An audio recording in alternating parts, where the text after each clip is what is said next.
জাতীয় সংসদের sound system প্রতিস্থাপনে উচ্চ পর্যায়ের সভা অনুষ্ঠিত।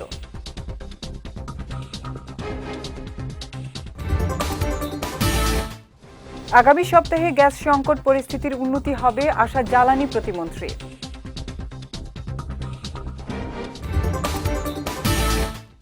এবং শাপলা চত্বর হত্যা মামলায় শেখ হাসিনা সহ ৪১ জনের বিরুদ্ধে অভিযোগ আমলে নিলেন ট্রাইব্যুনাল।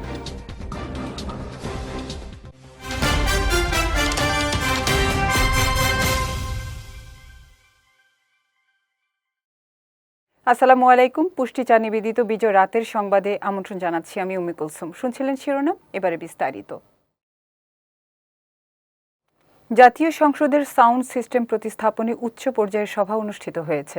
সকালে সংসদ ভবনের মন্ত্রী পরিষদ সভাকক্ষে আয়োজিত এই সভায় উপস্থিত ছিলেন প্রধানমন্ত্রী ও সংসদ নেতা তারেক রহমান।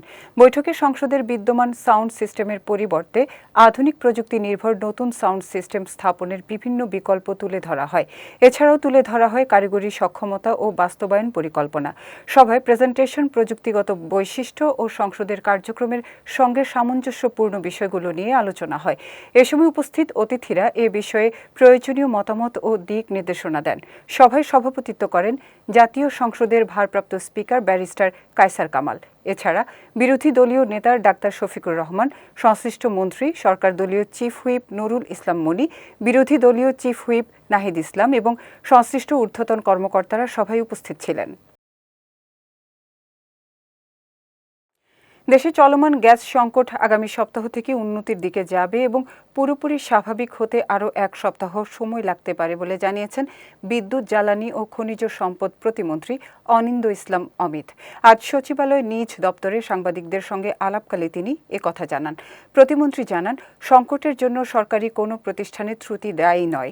একটি বেসরকারি প্রতিষ্ঠানের পরিচালিত ভাসমান এলএনজি টার্মিনালে কারিগরি ত্রুটির কারণে এই পরিস্থিতির সৃষ্টি হয়েছে। সংশ্লিষ্ট প্রতিষ্ঠানের সঙ্গে সরকার ২৪ ঘণ্টা সমন্বয় করে কাজ করছে। তিনি বলেন, ক্ষতিগ্রস্ত এফএসআরইউ থেকে বর্তমানে সরবরাহ বন্ধ থাকলেও আগামী সপ্তাহ থেকে প্রতিদিন ২৮০ থেকে ৩০০ মিলিয়ন ঘনফুট গ্যাস জাতীয় গ্রিডে সরবরাহ শুরু হওয়ার আশা করা হচ্ছে। এতে প্রায় ৫০% সক্ষমতা ফিরে আসবে এবং পরবর্তী সপ্তাহে শতভাগ সরবরাহ পুনরুদ্ধারের পরিকল্পনা রয়েছে। আমরা আশা করছি গ্যাস সাপ্লাইটা আগামী সপ্তাহ থেকে সংকট কিছুটা কাটা শুরু করবে ইনশাল্লাহ। এবং সে ব্যাপারে এটা তাদের কথার উপর আমরা শুধু নির্ভর না করে কিসের বেসিসে তারা এটা মনে করছেন, এখানে একটা ডিটেইল আমাদের টেকনিক্যাল পিপল তাদের টেকনিক্যাল পিপলের সাথে কাজ করছে। এখানে কিছু স্পেয়ার পার্টস বিদেশ থেকে আনবার প্রশ্ন আছে এবং সেটা আমদানি করে সেটা খালাস করবার প্রয়োজন আছে। আমরা একবারে পুরোটাই তাদেরকে বলেছি টোটাল দায়িত্ব সরকার নেবে, অর্থাৎ তারা এয়ার ফ্রেটে নিয়ে আসবে এবং কত দ্রুততম ১ ঘন্টার মধ্যে আমরা কাস্টমস ক্লিয়ারেন্স করে তাদেরকে এটা দিব। সো আমাদের তরফ থেকে সকল প্রচেষ্টা অব্যাহত রয়েছে। সাংবাদিকদের কল্যাণে শুধু আর্থিক সহায়তা নয়, প্রযুক্তি নির্ভর গণমাধ্যমের সঙ্গে খাপ খাইয়ে নেয়ার সক্ষমতা গড়ে তোলাই বড় চ্যালেঞ্জ বলে মন্তব্য করেছেন তথ্য ও সম্প্রচার মন্ত্রী জহির উদ্দিন স্বপন। দুপুরে বরিশাল সার্কিট হাউস মিলনায়তনে সাংবাদিকদের সঙ্গে এক মতবিনিময় সভায় তিনি এ মন্তব্য করেন। এ সময় তিনি আরও বলেন, সাংবাদিকতার রাষ্ট্র ও সমাজের আয়না। সভ্য সমাজে দায়িত্বশীল ও স্বাধীন সাংবাদিকতার কোনো বিকল্প নেই বলেও মন্তব্য করেন তথ্যমন্ত্রী। রাষ্ট্রের প্রয়োজনেই, সমাজের প্রয়োজনেই, দেশের প্রয়োজনেই, মানুষের প্রয়োজনেই দায়িত্বশীল সাংবাদিকতাকে সবসময় জীবন্ত রাখতে হবে, সজাগ রাখতে হবে।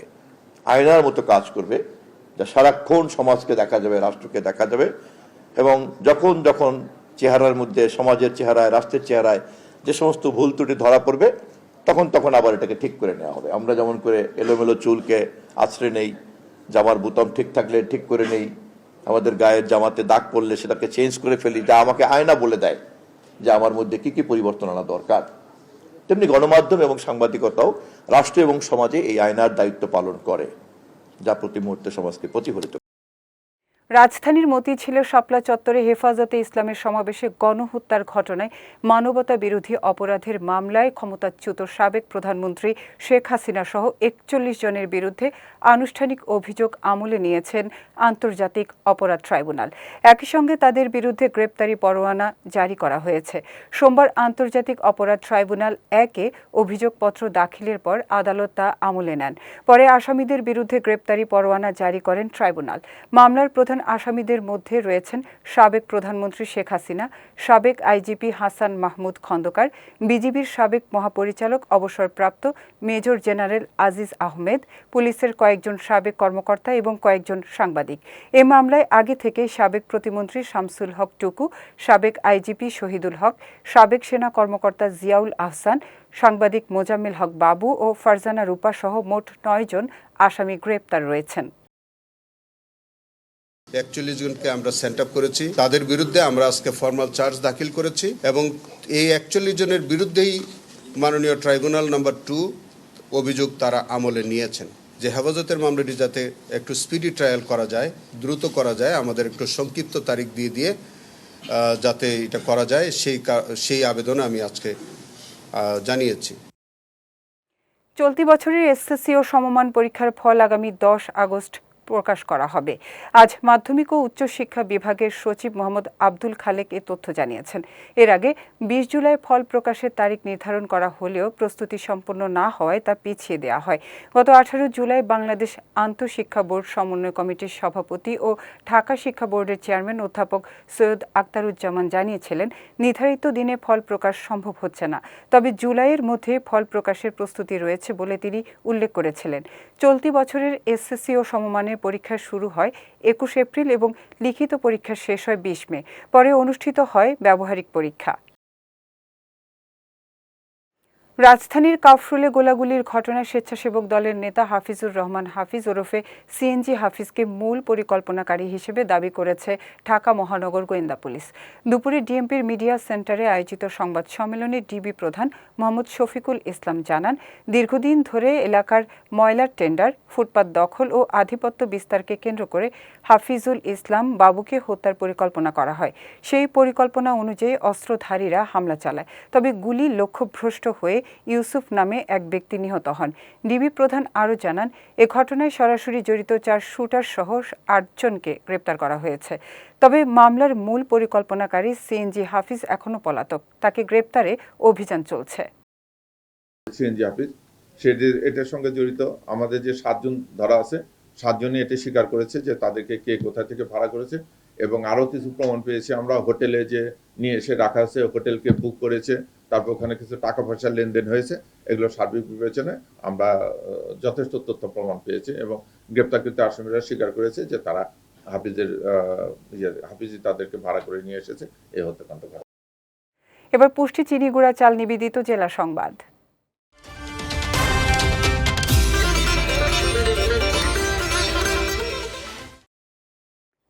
চট্টগ্রামের আনোয়ারায় বহুল প্রতীক্ষিত চায়না ইকোনমিক অ্যান্ড ইন্ডাস্ট্রিয়াল জোনের আনুষ্ঠানিক ভিত্তিপ্রস্তর স্থাপন করা হয়েছে। সোমবার বৈরাগ ইউনিয়নের মোহাম্মদপুর এলাকায় আয়োজিত অনুষ্ঠানে ভিত্তিপ্রস্তর ফলক উন্মোচন করেন অর্থমন্ত্রী আমির খসরু মাহমুদ চৌধুরী এবং স্বরাষ্ট্রমন্ত্রী সালাউদ্দিন আহমদ। এ সময় অর্থমন্ত্রী বলেন, এ প্রকল্প দেশের অর্থনীতিকে নতুন গতি দেবে এবং কর্মসংস্থান সৃষ্টিতে বড় ভূমিকা রাখবে। স্বরাষ্ট্রমন্ত্রী বলেন, বিনিয়োগ বাড়াতে নিরাপদ আইন শৃঙ্খলা পরিবেশ নিশ্চিত করা হবে। অনুষ্ঠানে বেজা, চীনা প্রতিষ্ঠান ও সরকারি ঊর্ধ্বতন কর্মকর্তারা উপস্থিত ছিলেন। ৮০০ একর জায়গা জুড়ে নির্মিতব্য এ অর্থনৈতিক অঞ্চলে অবকাঠামো সহ $1 বিলিয়ন বেশি বিনিয়োগ আসবে বলে আশা করা হচ্ছে। এতে ১ লাখের বেশি মানুষের কর্মসংস্থান সৃষ্টি হবে বলে জানান সংশ্লিষ্টরা। বিএনপিকে যারা ফ্যাসিবাদী বলে তাদের জ্ঞানের অভাব আছে বলে মন্তব্য করেছেন স্থানীয় সরকার মন্ত্রী ও বিএনপি মহাসচিব মির্জা ফখরুল ইসলাম আলমগীর। সকালে রংপুর নগরীর টার্মিনাল এলাকায় বিআরডিবির বিভাগীয় কার্যালয় উদ্বোধন শেষে সাংবাদিকদের সঙ্গে আলাপকালে তিনি এ মন্তব্য করেন। বলেন, দীর্ঘ সংগ্রাম এবং জনগণের ভোট ও ভালোবাসার মাধ্যমে বিএনপি সংসদে 2/3 আসন অর্জন করেছে। এ সময় রাষ্ট্রপতি নির্বাচনের বিষয়ে দলের স্থায়ী কমিটির সিদ্ধান্তই চূড়ান্ত বলে জানান তিনি।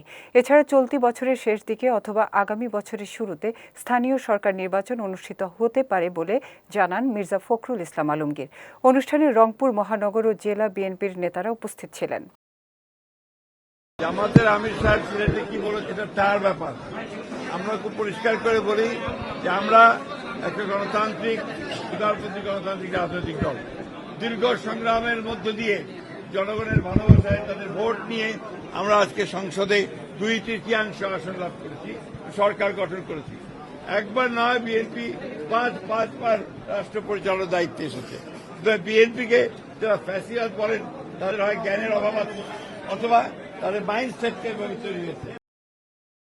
হাওর ও দুর্গম অঞ্চলের প্রাথমিক শিক্ষার মানোন্নয়নে সরকার পৃথক পরিকল্পনা নিয়ে কাজ করছে বলে জানিয়েছেন প্রাথমিক ও গণশিক্ষা প্রতিমন্ত্রী ববি হাজ্জাজ। সোমবার সুনামগঞ্জ প্রাইমারি টিচার্স ইনস্টিটিউটে শিক্ষকদের সঙ্গে মতবিনিময় শেষে সাংবাদিকদের একথা জানান তিনি। প্রতিমন্ত্রী বলেন, হাওড়া অঞ্চলের শিক্ষার উন্নয়নে অবকাঠামো, নৌযান সুবিধা ও পাঠদানের সময়সূচি পরিবর্তন সহ নতুন পরিকল্পনা নেওয়া হচ্ছে। শিক্ষার্থীদের উপস্থিতি বাড়াতে স্কুল ফিডিং কার্যক্রমে তদারকি জোরদার করা হয়েছে। খাবারের মান ও সরবরাহে অনিয়ম হলে সংশ্লিষ্টদের বিরুদ্ধে ব্যবস্থা নেওয়া হবে বলেও জানান তিনি। পরে তাহিরপুর উপজেলার বিভিন্ন প্রাথমিক বিদ্যালয় ও উন্নয়ন কার্যক্রম পরিদর্শন করেন প্রতিমন্ত্রী। এ সময় স্থানীয় সংসদ সদস্য, জেলা প্রশাসক সহ শিক্ষা বিভাগের কর্মকর্তারা উপস্থিত ছিলেন। হাওর অঞ্চল বা হাওর জাতীয় ক্লাইমেটিক বা এরকম ইনক্লিমেন্ট ক্লাইমেট রিলেটেড যে এলাকাগুলো আছে সেগুলোর জন্য আমরা স্পেসিফিক সেপারেট প্ল্যানের ব্যবস্থা করতে কাজ করছি। যে যখন আমরা প্রকল্পটা শুরু করি স্কুল ফিডিং, তখন অনেক জায়গায় অনেক ভুল ত্রুটি ধরা পড়ছিল এবং ভুল ত্রুটি কিছু করার প্র্যাকটিসেসও ছিল, যার জন্য আমরা নিয়মগুলো আরো অনেক শক্ত করেছি। যাচ্ছি পুষ্টি ড্রিঙ্কিং ওয়াটার নিবেদিত খেলার সংবাদে।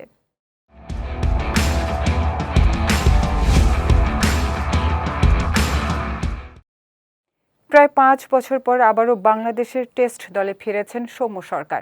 সোমবার এক সংবাদ সম্মেলনে প্রধান নির্বাচক হাবিবুল বাশার এ তথ্য নিশ্চিত করেন। জানান, টপ অর্ডারের ব্যাটিং কম্বিনেশন নিয়ে তারা দীর্ঘদিন ধরেই ভাবছিলেন। মূল পরিকল্পনায় একজন ডানহাতি ওপেনার রাখার ইচ্ছা থাকলেও সাম্প্রতিক পারফরম্যান্সের কারণে সেই পরিকল্পনায় পরিবর্তন আনতে হয়েছে। এদিকে 2021 সালে সর্বশেষ সাদা পোশাকে মাঠে নামার পর দীর্ঘদিন জাতীয় দলের টেস্ট পরিকল্পনার বাইরে ছিলেন বাঁহাতি এ ব্যাটার। তবে আসন্ন অস্ট্রেলিয়া সফরের প্রথম টেস্টকে সামনে রেখে অভিজ্ঞতা, সাম্প্রতিক ঘরোয়া পারফরম্যান্স এবং কন্ডিশনের সঙ্গে মানিয়ে নেওয়ার সক্ষমতাকে বিবেচনায় এনে তাকে দলে ফিরিয়েছে নির্বাচকরা। 2015 সালে টেস্ট অভিষেক হওয়া সৌম্য সরকার এখন পর্যন্ত 16টি টেস্ট খেলেছেন। একটি সেঞ্চুরি ও 4টি অর্ধশতকে 27.70 গড়ে সংগ্রহ করেছেন 831 রান। ফুটবল মাঠে 2 দশকেরও বেশি সময় ধরে সাফল্যের পর এবার বিনোদন জগতেও নতুন যাত্রা শুরু করছেন পর্তুগিজ তারকা ক্রিস্টিয়ানো রোনালদো। ব্রিটিশ ফুটবল ভিত্তিক টেলিভিশন ড্রামা সিরিজ ডে ওয়ান্সে তিনি নির্বাহী প্রযোজকের দায়িত্ব পালন করবেন। পাশাপাশি সিরিজটিতে বিশেষ উপস্থিতিও থাকবে তার। এ প্রকল্পে রোনালদোর সঙ্গে যুক্ত হয়েছেন ফ্রান্স ও আর্সেনালের সাবেক কিংবদন্তি ফুটবলার থিয়েরি অঁরি। একসময় মাঠের প্রতিদ্বন্দ্বী হিসেবে পরিচিত এই 2 তারকা এবার একই প্রযোজনায় কাজ করছেন। এদিকে নতুন উদ্যোগ নিয়ে রোনালদো বলেন, এটি তার ক্যারিয়ারের একটি রোমাঞ্চকর অধ্যায়। ফুটবলের বাইরে সৃজনশীল নানা কাজে যুক্ত হওয়ার সুযোগ নিয়ে তিনি উচ্ছ্বসিত। সিরিজটি পরিচালনা করছেন হলিউডের নির্মাতা ম্যাথিউ ভন, যিনি কিংসম্যান চলচ্চিত্র সিরিজের জন্য পরিচিত। চলতি বছর রোনালদো ও ভন যৌথভাবে ইউআর মার্ভ স্টুডিওস প্রতিষ্ঠা করেছেন। তাদের লক্ষ্য প্রচলিত ধারার বাইরে ভিন্নধর্মী গল্প দর্শকদের সামনে তুলে ধরা। পুষ্টিচা নিবেদিত বিজয় রাতের সংবাদ শেষ করার আগে শিরোনামগুলো দেখে নিচ্ছি আরও একবার।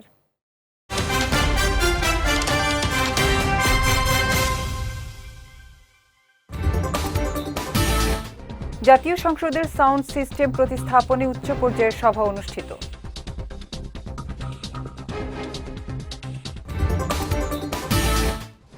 আগামী সপ্তাহে গ্যাস সংকট পরিস্থিতির উন্নতি হবে আশা জ্বালানি প্রতিমন্ত্রী।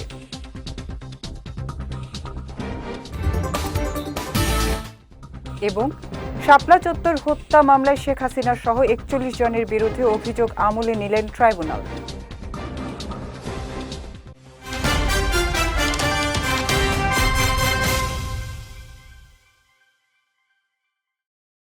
বিজয় রাতের সংবাদ শেষে আজকের মতো আমি উম্মে কুলসুম আপনাদের কাছ থেকে বিদায় নিচ্ছি। আগামীকাল একই সময়ে নতুন সব খবর দেখতে চোখ রাখুন বিজয় টিভিতে। এছাড়াও আজকের বিজয় রাতের সংবাদের ভিডিও দেখতে পারেন আমাদের ইউটিউব এবং ফেসবুক পেজে। আমাদের ইউটিউব হলো youtube.com/bijaytvofficial এবং আমাদের ফেসবুক পেজ হলো facebook.com/bijaytvlimited। এতক্ষণ সঙ্গে থাকার জন্য ধন্যবাদ সবাইকে।